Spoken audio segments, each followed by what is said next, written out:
Olá, boa noite. Eu sou a professora Daniane. A gente vai trabalhar esse semestre com a disciplina de OTCC. E junto comigo nessa web hoje, estamos aqui com a professora Rosileia. Boa noite, sou Rosileia. Vou estar trabalhando com vocês junto com a Daniane para dar orientação sobre como deixar o artigo de vocês muito joinha. Então, qual é o objetivo dessa nossa web de hoje? Além de expor para vocês como a disciplina vai estar dividida, a gente também está aqui para sanar possíveis dúvidas que vocês já têm a respeito da disciplina e também possíveis problemas que possam ocorrer ao longo do semestre. Primeiramente, como é que a nossa disciplina vai estar dividida? Ela está dividida em 3 unidades. Dentro de cada unidade, a gente vai ter uma atividade, certo? Então, a gente começou a disciplina na semana passada e já está aberto para vocês a atividade 1, que é a proposta de estrutura do artigo. Eu já vou falar mais detalhadamente de cada atividade, mas eu já deixei aqui para vocês terem uma ideia como vocês serão avaliados em termos de nota em relação a essas atividades. Então, primeiro a gente tem a proposta da estrutura do artigo, que vai valer 20 pontos. Essa atividade vai ser feita conjuntamente com a disciplina de metodologia da pesquisa e tem como um dos objetivos fazer a seleção do orientador de vocês. Esse orientador vai auxiliar vocês na confecção do artigo científico, que vai ter uma pontuação de 80 pontos. Então, aí vocês vão somar 100 pontos de atividade, certo? Lá no final, a gente vai ter a unidade 3, junto com a atividade 3, onde o artigo de vocês vai passar por uma banca examinadora. Essa banca examinadora vai fazer o quê? Vai avaliar o trabalho escrito e vocês também vão apresentar esse trabalho à banca. E aí vocês vão ser questionados sobre algumas coisas referentes a esse artigo e lá no final vocês vão ter uma nota 10. Então, fazendo a média aritmética de todas as atividades, a gente vai fechar 10 pontos para a avaliação da disciplina de OTCC. Bom, a nossa primeira atividade inicia com a proposta de estrutura do artigo. Para vocês terem uma ideia, eu acabei puxando aqui da própria plataforma essa atividade, para a gente discutir alguns pontos importantes. Então, primeiramente, lá, como eu falei, um dos objetivos dessa atividade é o quê? É selecionar o orientador. Além de selecionar o orientador, o que a gente vai ter com essa atividade? A gente vai ter o esqueleto do artigo de vocês. Então, ela vai servir como um planejamento de pesquisa, como uma estrutura de pesquisa. É nesse momento que, junto com os tutores, vocês vão selecionar o tema, o problema e alguns outros pontos relativos ao artigo de vocês. Deixa eu só puxar aqui um pouquinho para a gente discutir um pouco. Tá? Então, vejam lá. Primeiramente, vocês vão ter que colocar para mim qual ênfase do curso vocês pertencem. Junto com a ênfase, vocês vão me dizer qual é a linha de pesquisa que o artigo de vocês se enquadra. Eu deixei lá na plataforma todas as linhas referentes a cada uma das ênfases. Então, esse é o primeiro passo da confecção do artigo. Que linha de pesquisa eu vou seguir? Tá? Na sequência, vocês vão dizer para mim qual é o tema que vai ser desenvolvido no artigo de vocês e em qual tipo de pesquisa ele se encaixa. Pessoal, essa atividade é muito pontual. Vocês não vão ter que desenvolver muita coisa nesse primeiro momento. Então, são coisas breves, eu até deixei máximo de linhas aí, 5 linhas, 10 linhas, para vocês realmente dizerem coisas breves, para a gente poder fazer a seleção, como eu disse, do orientador, e também verificar se o trabalho de vocês está dentro das linhas de pesquisa, se precisa fazer algum tipo de modificação na sequência, que aí o orientador vai auxiliá-los. Bom, escolhido o tema, verificou em qual tipo de pesquisa ele se encaixa, a gente precisa discutir qual o problema de pesquisa vai ser discutido em seu artigo. Lá na disciplina de metodologia da pesquisa, a professora Vânia, que até não pôde participar dessa web hoje, ela deixou um esquema, na verdade, um projeto de pesquisa fictício, tá? Delimitando tema, problema, importância, justificativa da pesquisa, e é bem interessante para vocês conseguirem encaixar o tema de vocês, porque o tema é muito amplo, né? A partir desse tema, vocês vão discutir qual é o problema de pesquisa que vai ser utilizado dentro do artigo. Então, quer dizer, o que é esse problema? É a questão, geralmente ainda sem solução, voltada a uma dificuldade, seja teórica ou prática, que vai ser discutido dentro do trabalho. Na sequência, vocês vão ter que comentar, né, dentro dessa atividade, qual é a importância e justificativa dessa pesquisa, quer dizer, por que eu estou estudando esse tema, qual é a importância dele? E aqui é importante realmente justificar, porque a partir da justificativa a gente vai saber se esse trabalho é bem-vindo ou não dentro do nosso curso. Vocês vão ter que me dizer também qual o objetivo ou os objetivos desse estudo. Então, quer dizer, o que vocês querem responder dentro do tema de vocês? Qual é a meta que vocês têm para esse trabalho? Aqui é uma questão bem importante, porque o objetivo define a conclusão, define as considerações finais do trabalho de vocês, tá? Então, ele tem que estar bem pontuado. Um bom trabalho não precisa ter uma série de objetivos. Ele pode ter 2, 3 objetivos, e o importante é que você alcance esses objetivos lá no final do seu artigo. Lá no finalzinho, vocês vão discutir qual metodologia é mais adequada para a pesquisa do tema, e aí vocês vão utilizar como suporte a disciplina de metodologia, que vai auxiliar muito vocês nessa etapa. Então, vocês vão colocar de maneira, nesse momento, sucinta, qual metodologia vocês pretendem usar, quer dizer, a pesquisa é qualitativa, é quantitativa. Como que eu vou atingir meus objetivos de pesquisa? Quer dizer, eu vou fazer uma pesquisa exploratória, descritiva. A professora Rosileia já vai comentar um pouquinho sobre isso. E qual a maneira que eu vou coletar os dados? De que forma eu vou fazer isso? Se eu vou fazer uma coleta de dados, né? Quer dizer, eu vou aplicar uma entrevista, um questionário, vou utilizar dados secundários, né? Então, isso é importante detalhar no artigo e aqui fazer mais de forma pontual para a gente ter uma ideia de que tipo de pesquisa e qual metodologia vocês vão utilizar. Lá no final, gente, tem uma pergunta que diz assim: o que já se sabe sobre o assunto e o que é necessário aprofundar? Isso aqui vai dar base ao referencial teórico do artigo. Então, nesse momento, vocês não precisam detalhar isso aqui. O que a gente quer com isso? A gente quer saber até que ponto vocês conhecem o tema de vocês. Então, quer dizer, pode citar algum autor, pode citar uma referência bibliográfica para saber, eu vou usar esse e esse autor, vou me respaldar nessas colocações, só para a gente ter uma ideia, o aluno conhece, o aluno ainda não conhece o assunto, certo? E aqui a gente fecha a proposta de estrutura do nosso artigo.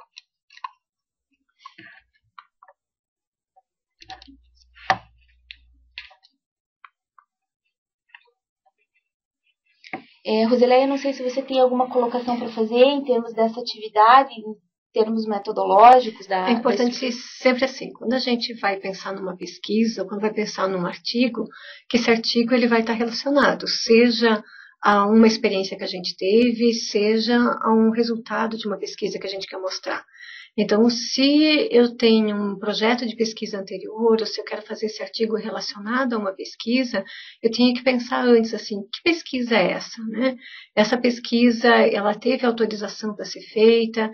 Essa pesquisa é uma pesquisa só de literatura, de reflexão bibliográfica, ou é uma pesquisa exploratória em que eu vou ter contato com os sujeitos? Ou é uma pesquisa de documentos, que eu vou, por exemplo, ter acesso aos formulários para quem está fazendo o RESTEC, eu vou ter acesso a prontuário para quem está em gestão e saúde. Então, de que dados é esse que eu estou falando da pesquisa? E como você estava colocando do problema, né? O problema é sempre uma pergunta que está dentro da gente e que não quer calar. O problema, eu sempre digo, tem uma propaganda da TV Cultura e da TV Futura que fala assim, que o que nos move não é a solução, o que nos move são os problemas. Então, quando a gente quer escrever um artigo e a gente começa esse artigo pontuando o nosso problema, é esse problema que vai nos levar, nos conduzir para onde que a gente quer ir, né? E aí depende do problema que eu tenho, é que eu vou ver que procedimentos metodológicos que eu vou ter para encontrar as alternativas e soluções para esse problema. Pode ser que esse problema que eu tenha, ele vai ser só com dados, como a gente estava colocando, de plataformas secundárias. Por exemplo, do IBGE, do Ministério do Desenvolvimento Social, do Ministério da Saúde. Então, eu vou pegar dados que já estão trabalhados, né? Outras situações, eu quero pegar um problema bem pequenininho perto daquilo que eu estava atuando. Então, assim, como é que os usuários de uma determinada política pública reagem ou como que eles encontram alternativas à sua vida. Então, se eu vou ter esse contato com esses usuários, que instrumental de pesquisa que eu vou estar usando? Então, às vezes eu vou estar usando um questionário, uma observação, um formulário, uma entrevista, e aí normalmente são dados já de uma pesquisa qualitativa. E numa pesquisa qualitativa, não é importante que eu pegue todos os usuários, mas que eu consiga fazer uma amostra e que eu consiga saber que tipo de amostra é essa, né, estratificada, de que maneira que eu vou estar achando. Então, assim, o que a gente tem visto nos artigos, de forma geral, há uma dificuldade na hora de utilizar como metodologia um estudo bibliográfico. Normalmente as pessoas dizem assim, eu vou fazer um recorte sobre uma determinada literatura. E aí, assim, que recorte é esse? Então, é importante que as pessoas busquem os bancos de dados. Então eu quero saber dos últimos 10 anos o que tem sido falado sobre assistência social. Ou o que o programa Fome Zero tem acontecido. Ou de que forma a gestão do SUS tem sido feita para diminuir o índice de HIV. Então, eu tenho que ver assim, eu vou fazer uma revisão de literatura, eu vou me pautar em que base de dados. Então, assim, base de dados que a gente fala é periódico CAPES, o Medline, o Cielo, e aí usar as palavras-chave para buscar esses dados. Eu acho que isso ajuda muito quando a gente vai pensar nos procedimentos metodológicos da pesquisa, Dani. Isso aí. Vamos na sequência, então. Ok. Bom, gente, para finalizar essa atividade 1, então, só relembrando, de acordo com a plataforma, a data de entrega final dessa atividade é dia 13 de abril. Então, assim, nós temos ainda 3 semanas para trabalhar com essa proposta. Peço a vocês, alunos, né, cursistas, que entrem em contato com os seus tutores, peçam auxílio no que vocês precisarem. Eu também estou à disposição de vocês para quaisquer dúvidas, qualquer problema que vocês tenham ao longo dessa atividade ou dessa proposta da estrutura do artigo. Só para finalizar, a proposta de estrutura do artigo, gente, ela não está, digamos assim, não é uma ideia fechada inicialmente. É claro que essa proposta vai ser transformada em artigo na sequência. Então, quer dizer, você escolheu o tema, delimitou o problema, justificou, escolheu os caminhos que você vai utilizar, o percurso metodológico, não é que você vai ter que ficar aí e só aí. Tá? O orientador que vai entrar na sequência para auxiliar vocês depois, pode, junto com vocês, mexer um pouquinho nessa proposta. Como assim? Vamos imaginar que eu estabeleci 4 ou 5 objetivos dentro da minha proposta de estrutura do artigo. E, no decorrer do desenvolvimento do trabalho, a gente pode perceber que 4, 5 objetivos são muitos objetivos dentro daquele tempo que a gente tem. Então, o que eu posso fazer? Eu posso cortar 1 ou 2, posso incluir um ou outro. Surgiu uma nova ideia para incluir no artigo. Eu vou poder mexer na estrutura? Vocês vão poder. O que eu peço para que vocês não mudem? O tema, porque a partir desse tema e a partir das linhas de pesquisa que vocês vão estar incluídos, né, dentro da ênfase de cada curso, eu vou fazer a seleção dos orientadores que vão auxiliar vocês. Então, quer dizer, a partir do momento que vocês começarem a fazer o artigo, o orientador já está selecionado, a área desse orientador vai ser dentro daquela área que vocês escolheram para fazer ou para desenvolver o artigo. Tá? Então, aí a gente fecha a estrutura do artigo, fecha a proposta e a partir daí a gente passa para a unidade 2 da nossa disciplina. Dentro da unidade 2, a gente tem a confecção do artigo científico. Então, aqui está o trabalho de conclusão de curso de vocês. Eu não deixei a data fixa ainda, porque de acordo com o calendário, ela vai ser, a apresentação, né, ou a entrega desse artigo vai ser lá no início de outubro. Então, finzinho de setembro, início de outubro. Mais para frente a gente vai estipular bem certo a data máxima de entrega ou da entrega desse artigo científico. O que eu coloquei aqui para vocês foi o mesmo documento que eu pus lá na plataforma, que fala sobre as normas gerais para a confecção do artigo científico. Então, de antemão, o que eu tenho a dizer para vocês que as normas a serem seguidas para a confecção desse artigo estão lá no Manual de Normalização Bibliográfica para Trabalhos Acadêmicos da UEPG. Esse manual, na verdade, é um compêndio de normas técnicas, ele segue as normas da ABNT, tudo compiladinho num único documento. Esse documento está lá na plataforma, dentro da disciplina da TCC, para vocês consultarem sempre que vocês precisarem.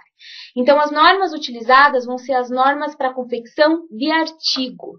Isso eu quero deixar bem claro, porque o manual ele traz normas gerais para todos os tipos de trabalhos acadêmicos, principalmente voltados à monografia. Só que no nosso caso, o que a gente vai fazer? A gente vai fazer um artigo. Então, as regras ou as normas são um pouquinho diferentes. Algumas são as mesmas e vocês vão poder perceber isso lá. Então, eu deixei aqui algumas considerações gerais em relação a essas normas. É claro que, como eu disse, o manual vai estar lá sempre para vocês poderem consultar quando quiserem. De forma geral, eu deixei a sequência do artigo, que inclui lá título em inglês, resumo, palavras-chave, abstract, keywords, introdução. E aí a gente segue com metodologia, ou material e métodos. Eu acredito que no caso do nosso curso a gente vai voltar para a metodologia. Resultado, discussão, referencial teórico, né? Aí vai depender do tipo de trabalho que vocês estão fazendo.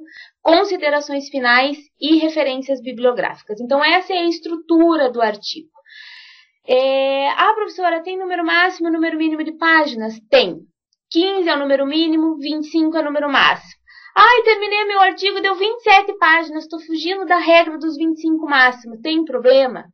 Não, gente. Quer dizer, uma página ou outra que sai aí dessa regrinha não vai desqualificar o trabalho de vocês, tá? Então, aqui tem mais algumas orientações, algumas considerações gerais para a confecção desse artigo. Aqui a gente tem a sequência, como eu comentei com vocês, que vai ter a estruturinha lá do artigo. Uma coisa que eu queria deixar claro, e até eu deveria ter comentado isso um pouco antes, mas nunca é tarde. Dentro do artigo, vocês podem fazer um relato de experiência, né? Até a professora Roseleia comentou sobre a questão da pesquisa bibliográfica, né? Escolher um tema e pontuar e entrar nessas bases de dados e fazer a busca dentro daquilo que vocês pretendem, ou defini-lo lá na proposta da estrutura do artigo, mas o artigo de vocês também pode ser realizado com base num relato de experiência de vocês. Quer dizer, muitos de vocês já trabalham na área há muito tempo e provavelmente devem ter participado da implantação de um projeto, da discussão de algum evento ou outro correlacionado com a área de gestão pública que possa ser transformado, que possa ser demonstrado no nosso artigo. Num primeiro momento, não tem nenhum documento postado na plataforma correlacionado com normas para a confecção desse relato de experiência. Eu quero deixar claro para vocês que ainda essa semana eu vou disponibilizar para vocês algumas características gerais do que é um relato de experiência, como eu posso passar isso para o formato de um artigo, que eu acho que pode enriquecer muito o trabalho. Talvez para quem não tenha muita ideia ainda do que fazer, pensar naquilo que trabalha, pensar naquilo que já viveu profissionalmente e transformar isso num artigo, talvez seja uma ideia bem bacana para ser desenvolvido, tá? Aqui tem mais algumas características gerais para a apresentação do artigo. Só queria passar aqui para vocês que o resumo, ele pode conter no máximo 10 linhas, 150 palavras, e o abstract vai ter que ser em inglês, né? Com igual teor que o resumo contém lá em português.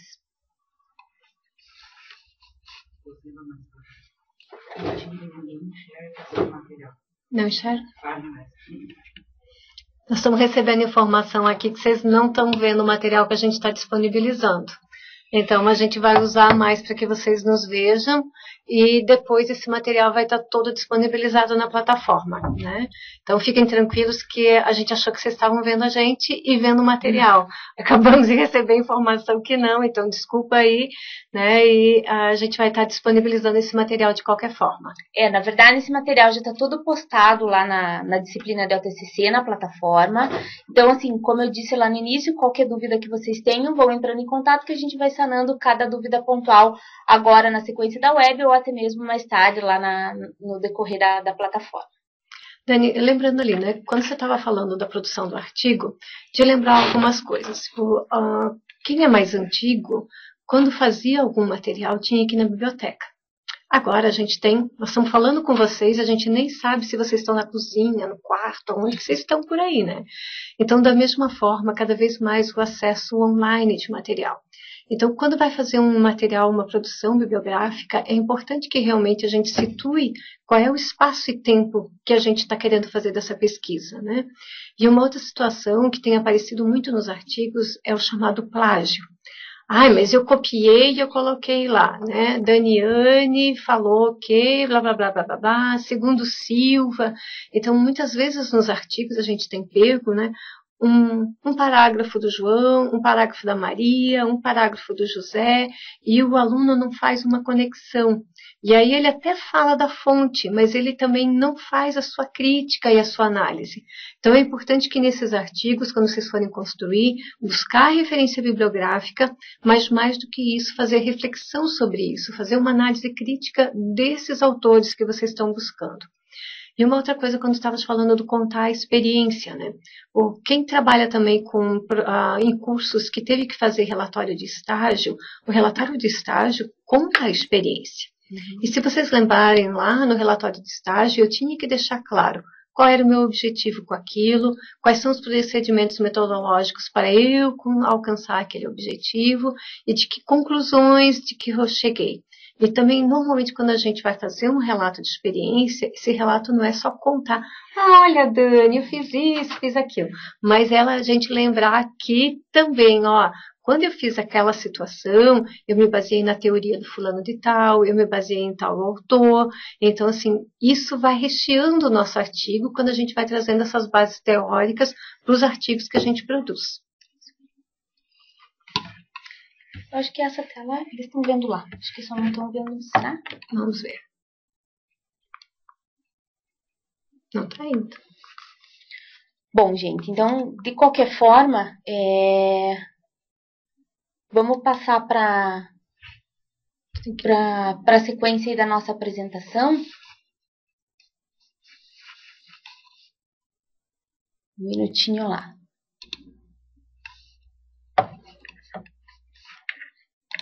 Bom, finalizamos o artigo, certo? Então, depois da finalização do artigo, a gente vai passar para banca examinadora. O que é isso? Bom, eu construí um artigo, vocês construíram um artigo, o orientador de vocês, claro, vai auxiliá-los nessa etapa, vai avaliar o trabalho de vocês, mas ele também será avaliado, também será examinado por outros professores, né? Então, vocês vão ter que apresentar esse artigo, quer dizer, demonstrar para a banca o que vocês sabem sobre aquele assunto, como vocês desenvolveram o trabalho de vocês, e eles vão avaliar esse trabalho. Como vai ser feita essa avaliação? É uma pena que vocês não estão conseguindo visualizar os documentos aí.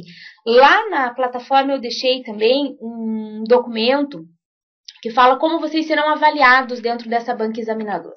Eu acho isso muito importante, por quê? Porque muitas vezes o aluno faz o artigo, termina o artigo, vai para a banca examinadora sem saber, poxa, como eles estão me avaliando?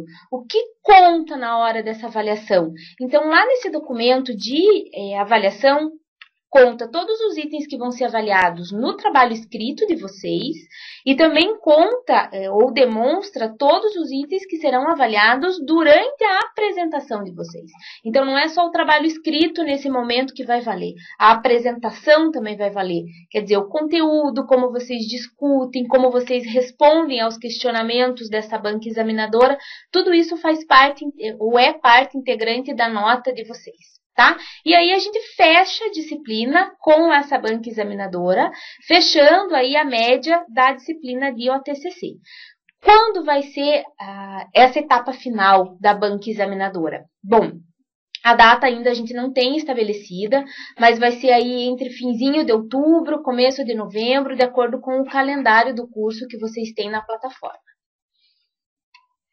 Dani, é bom pensar o seguinte, que quando a gente vai para uma banca, né, as pessoas já leram o nosso trabalho. Então, primeira coisa, se tranquilizem, porque assim, as pessoas que vão te avaliar, elas já leram o trabalho. A grande situação da banca é que a banca você pode ganhar um espaço. Às vezes a gente teve dificuldade na escrita, às vezes depois que a gente leu o artigo, a gente, eu podia ter colocado tal coisa, agora pensando melhor, porque entre o prazo da entrega e o prazo da defesa, vocês têm um tempinho. Então, a defesa do material, ela ajuda muito a quem está na tua banca até entender algumas dúvidas que tinha. Então, na maioria das vezes, a banca é para valorizar o teu trabalho. Então, não fique nervoso. Assim, o pior já passou, você já fez o artigo, já entregou. Então, te tranquilize e pense assim, o que eu vou convencer as pessoas de que esse meu material realmente está bom? E aí, dá uma ênfase, pensar, se a pessoa já leu, eu não preciso repetir tudo que está escrito lá. Então, eu vou escolher alguns pontos que eu quero valorizar no meu trabalho. Acho que isso é bem notório durante a banca que a pessoa faz. Pode passar, professor. Bom, gente, para nós finalizarmos essa nossa exposição, assim, a gente falou de todas as etapas da disciplina, mas tem algumas coisas importantes que eu gostaria de deixar claro para vocês. De acordo com as ênfases que a gente tem dentro desse curso de gestão pública em saúde, de gestão pública, a gente tem algumas ênfases aí que pode vir a selecionar ou ter trabalhos relacionados com pesquisa com seres humanos, né? Direta ou indiretamente. E toda vez que a gente faz pesquisa que envolva seres humanos, nós vamos ter que encaminhar esse trabalho a uma avaliação para ver se a gente pode ou não utilizar esses dados, pode ou não utilizar uma entrevista, um questionário. Então, vocês vão ter o trabalho pré-avaliado através de um comitê de ética em pesquisa. Como é que funciona isso, ou em que casos eu vou ter que encaminhar o meu trabalho, o meu protocolo de pesquisa para um comitê de ética? Quando vocês estiverem utilizando dados secundários, pesquisas sociológicas, antropológicas, epidemiológicas, né? A partir do momento que você envolveu o ser humano, seja ele direto ou indiretamente, quer dizer, é uma entrevista ou não é resultado de um exame, vocês vão ter que passar isso por um comitê de ética em pesquisa para eles avaliarem se o trabalho pode ou não ser realizado. Então, nós temos alguns casos diferenciados, digamos assim. Existem algumas secretarias que possuem comitê de ética interno dentro da secretaria. Então, vamos imaginar lá, a Secretaria da Saúde tem, né? Normalmente, sim. Então, quer dizer, eu trabalho numa Secretaria de Saúde e quero utilizar um dado de um projeto que eles desenvolveram lá na Secretaria para fazer meu TCC, para fazer meu artigo. Então, eu não posso simplesmente ir lá na Secretaria, pegar esses dados, colocar no meu artigo e apresentar no TCC, né? Eu preciso de um aval dessa Secretaria para que isso aconteça. Como que vai acontecer esse aval? Eu vou ter que encaminhar, dentro do comitê de ética interno dessa secretaria, o meu protocolinho de pesquisa, que é basicamente aquela atividade 1 que vocês fizeram. Claro que cada secretaria vai ter um molde específico para você colocar os dados que eles... Cada secretaria pede um dado específico, né, dentro dos protocolos de pesquisa. Eu vou ter que encaminhar para lá e eles vão me dar um parecer favorável ou não da utilização desses dados. Quer dizer, eu posso utilizar esses dados ou eu não posso utilizar esses dados. Então, para utilizar ou para fazer pesquisa com o ser humano, dentro desse tempo que a gente tem, acaba sendo um problema muitas vezes. Porque esse processo pode ser demorado em alguns casos, e aí, quer dizer, o aluno acaba perdendo um tempo com o trabalho, porque o resultado do comitê de ética não saiu, então eu não sei se eu posso ir trabalhando com os dados ou não. É claro que nesse meio tempo eu posso ir fazendo levantamento do meu referencial teórico, posso desenvolvendo, fazendo fichamento de bibliografia, né? Eu posso estar adiantando o meu trabalho de certa forma, mas mesmo assim isso acaba muitas vezes atropelando o trabalho. Então, o que eu quero deixar claro para vocês? Que se vocês forem utilizar qualquer dado relacionado à pesquisa com seres humanos, esse trabalho vai ter que passar por um comitê de ética, seja ele interno dentro da secretaria ou o comitê de ética da UEPG. O Comitê de Ética da UEPG, ele trabalha com uma plataforma chamada Plataforma Brasil. Então, para você encaminhar o trabalho ao Comitê de Ética dentro da universidade, você vai ter que, online, acessar a Plataforma Brasil, fazer o preenchimento do protocolo de pesquisa deles, com alguns dados que eles pedem referente à pesquisa. Esse protocolo que vocês preenchem na plataforma, ele é encaminhado à universidade, e dentro da universidade existe um comitê que vai avaliar essa pesquisa para ver se ela pode ser realizada, continuada, enfim, tá? Então, assim, vou usar dados. Ou eu passo pelo comitê de ética interno da secretaria, ou eu passo pelo comitê de ética da universidade. Em alguns casos específicos, o que a gente pode fazer para agilizar esse processo? Eu elaborei um termo de utilização de dados, na verdade é uma declaração, é uma pena que vocês não possam estar olhando, eu vou abrir, não sei se vocês vão conseguir enxergar ou não, mas é uma declaração de divulgação e utilização de dados. Na verdade, o que é essa declaração? É uma declaração onde você, o órgão responsável por fornecer os dados, seja uma secretaria de saúde, enfim, o nome da pessoa que está dando esses dados para vocês, fornecendo esses dados para vocês, e o seu orientador vão ter que assinar. Então, uma declaração onde essas 4 pessoas irão assinar, e essa declaração diz o quê?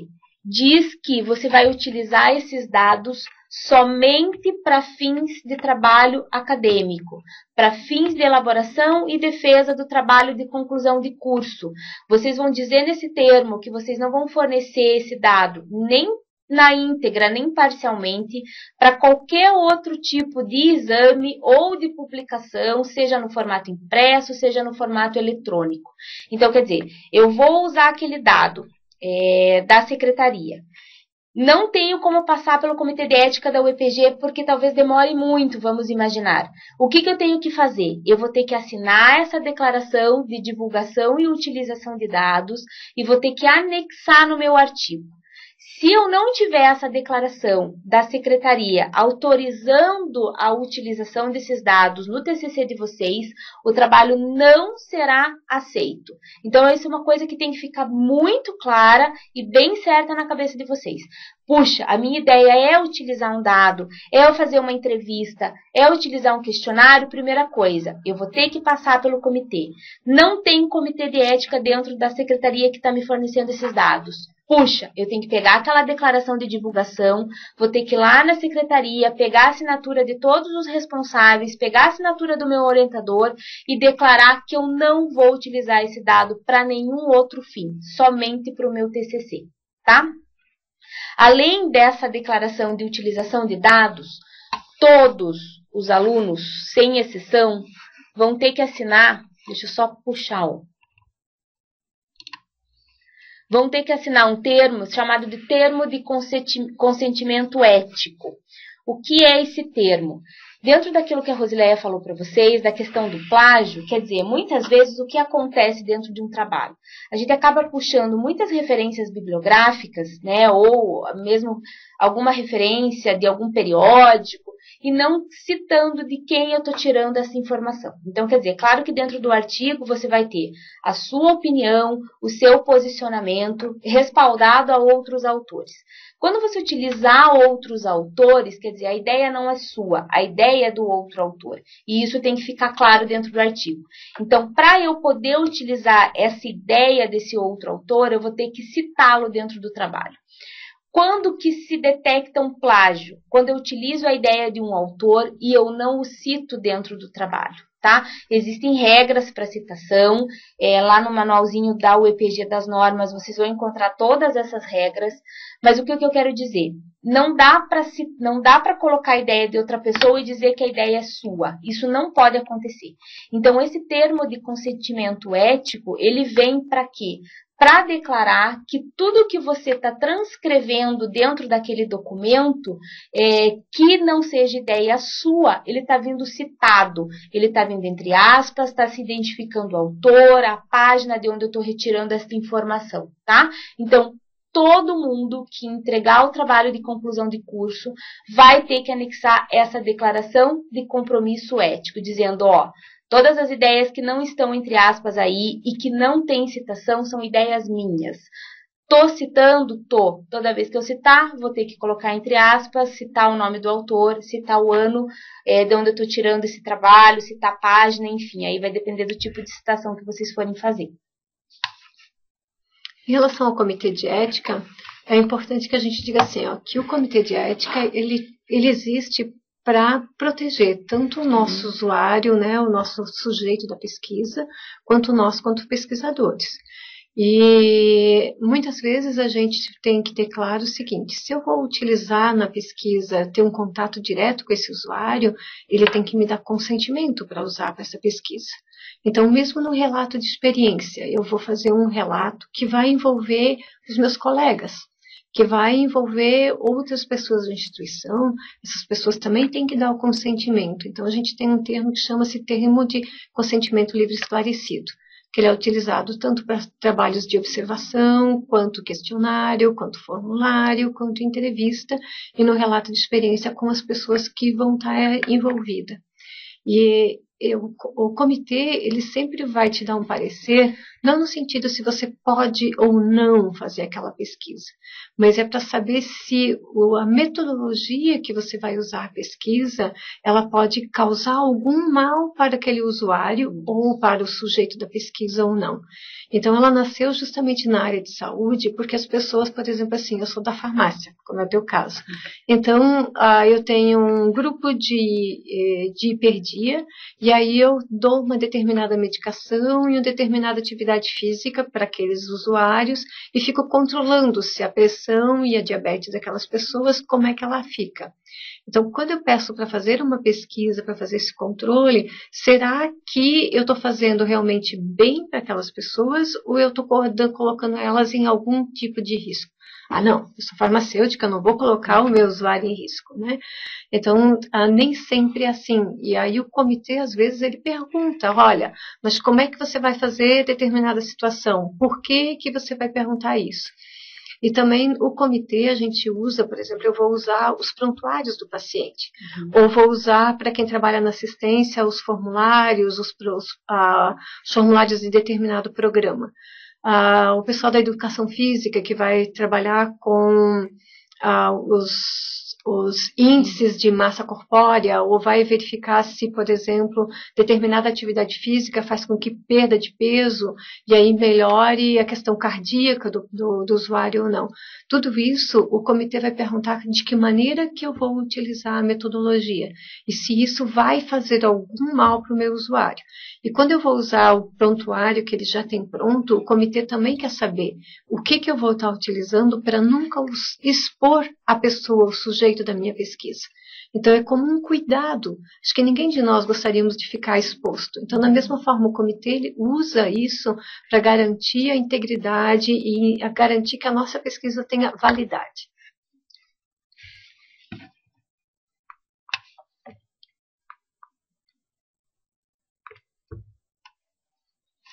Então, vamos voltar.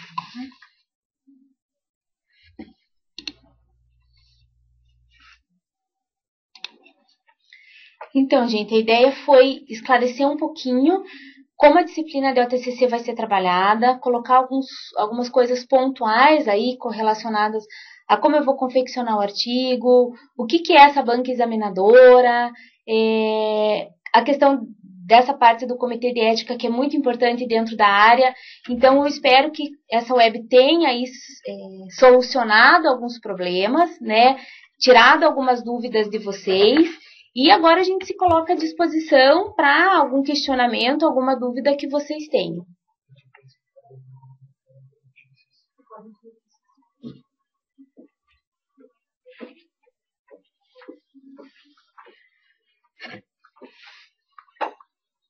Nós vamos esperar as perguntas de vocês agora pelo Fórum de Notícias. Então, peguem lá no fórum, entrem. Aproveitem a oportunidade. E aproveitem e possam perguntar todas as dúvidas. A gente vai estar recebendo aqui pelos aparelhinhos e já vai estar dando retorno para vocês. Então, Fórum de Notícias. Ok?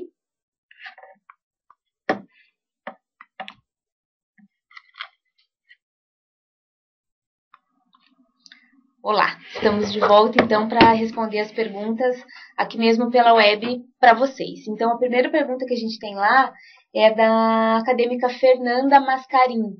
Ela pergunta quanto ao uso de dados em publicação. É possível que seja feita uma proposta ao Comitê de Ética para o uso futuro dessas informações? Ela até dá o exemplo, né? Ao fazer o TCC, não houve tempo para avaliação do Comitê de Ética dentro do prazo do curso. Esse processo pode continuar correndo para que o trabalho ou outro ramo dele, com os dados do mesmo documento, sejam publicados? Na verdade, Fernanda, assim, se você quiser fazer a publicação desses dados para uma revista científica ou para um congresso, alguma coisa assim, vai ter que passar pelo Comitê de Ética antes da pesquisa ser feita. Não tem como, depois da pesquisa pronta, passar pelo comitê, né? Porque o comitê vai dar o aval para obtenção ou para utilização desses dados. Então, não tem como passar isso depois. E lembrando, né, Dani, assim, que sempre o Comitê de Ética é para nos respaldar. Para nos ajudar, então, né? Ninguém vai fazer alguma coisa, por exemplo, assim, eu vou te dar um beliscão, e daí, posso te dar um beliscão depois que eu já te dei? Né? Então, não é beijo roubado. A pesquisa não é a mesma coisa que um beijo roubado. Então, pesquisa é uma coisa muito séria. E quando a gente vai divulgar os dados que nós temos que ter esse respaldo e o cuidado com as pessoas que estão envolvidas.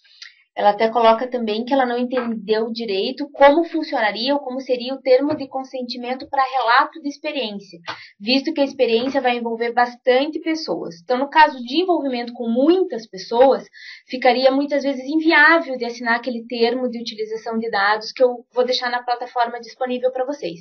Então, nesse caso, vai ter que passar pelo Comitê de Ética mesmo da universidade, não tem outra forma.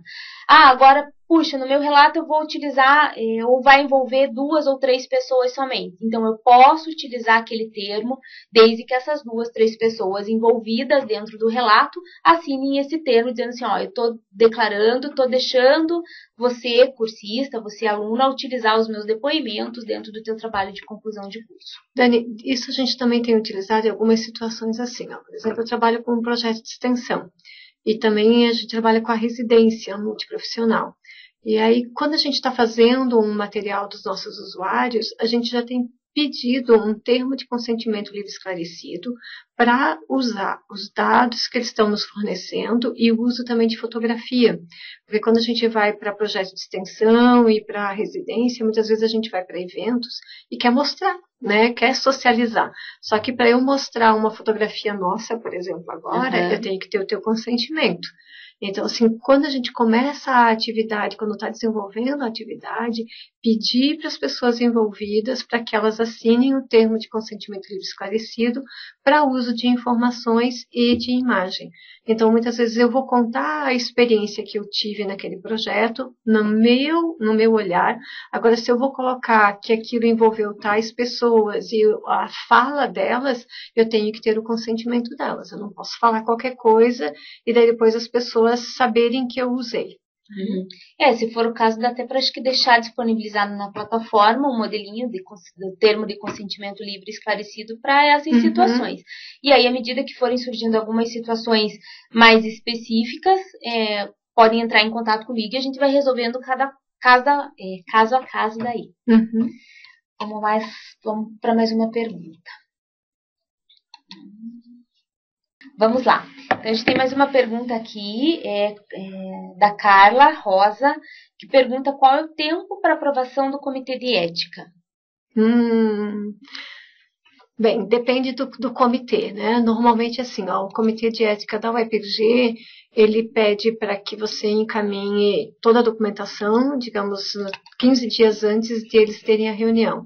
Então, assim, você vai sabendo à medida que vai passando. A grande situação, assim, se ele tiver tudo redondinho, é possível que em 40 dias você consiga a aprovação aqui pelo comitê da UEPG. O que acontece é que se o comitê ele considerar o seguinte, olha, isso aqui não está muito claro, eu quero uma explicação, esse formulário não está adequado, então se o comitê pede modificações, isso pode demorar. Então, depende para qual comitê que você vai estar encaminhando, se é da tua secretaria, porque a maioria das secretarias de saúde, os hospitais todos têm comitê de ética, se você está passando por algum deles, ou se você vai passar pela Secretaria do Estado, do Paraná. Então, é importante saber de qual comitê que a gente está falando, tá? Antes de a gente vir para a web, hoje a Dani tentou ver no comitê de ética aqui da UEPG qual é o tempo médio, mas a pessoa responsável não conseguiu nos dar uma resposta adequada. Então, acho que isso no decorrer dos dias a Dani pode postar para vocês. O que eu já antecipo é que assim, puxa, eu tenho dados, eu já sei que eu vou trabalhar com isso, eu sei que eu quero usar isso no meu TCC e eu preciso do comitê de ética. Então, assim, não dá para demorar com esse trâmite, né?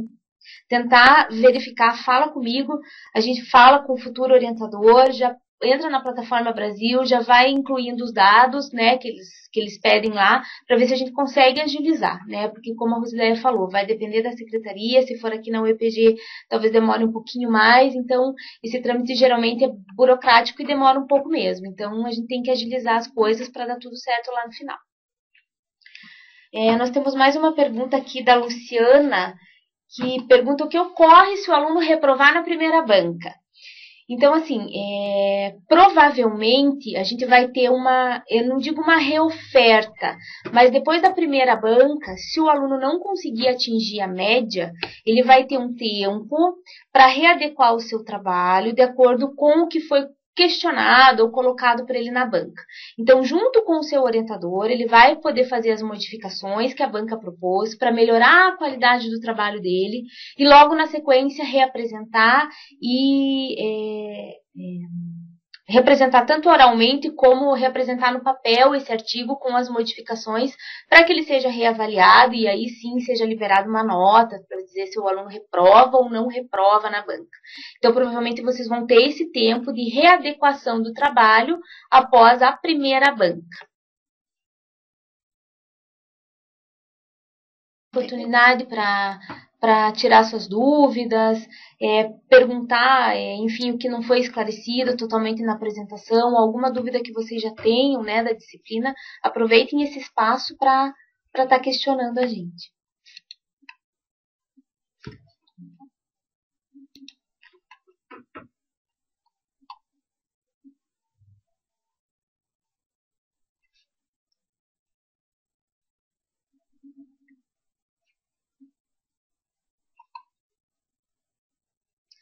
Tem aparecido aqui que, de repente, vai aparecer dúvidas no decorrer do processo. Então, no decorrer do processo, vocês vão estar postando e a gente vai estar respondendo, não tem problema, né?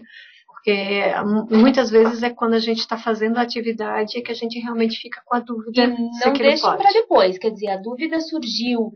Eu nem sei ainda quem é meu orientador, não sei direito que trabalho eu vou fazer.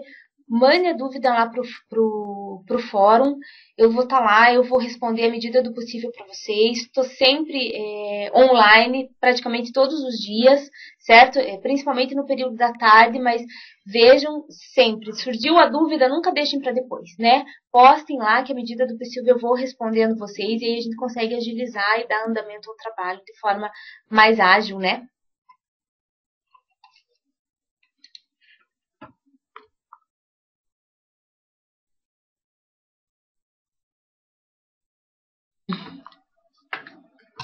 Bem, gente, nós vamos estar terminando por aqui. Qualquer dúvida vocês vão postando e nós vamos respondendo. Um bom material para vocês, um bom trabalho e que os artigos fiquem excelentes. Estamos à disposição. Obrigada. Tchau, tchau.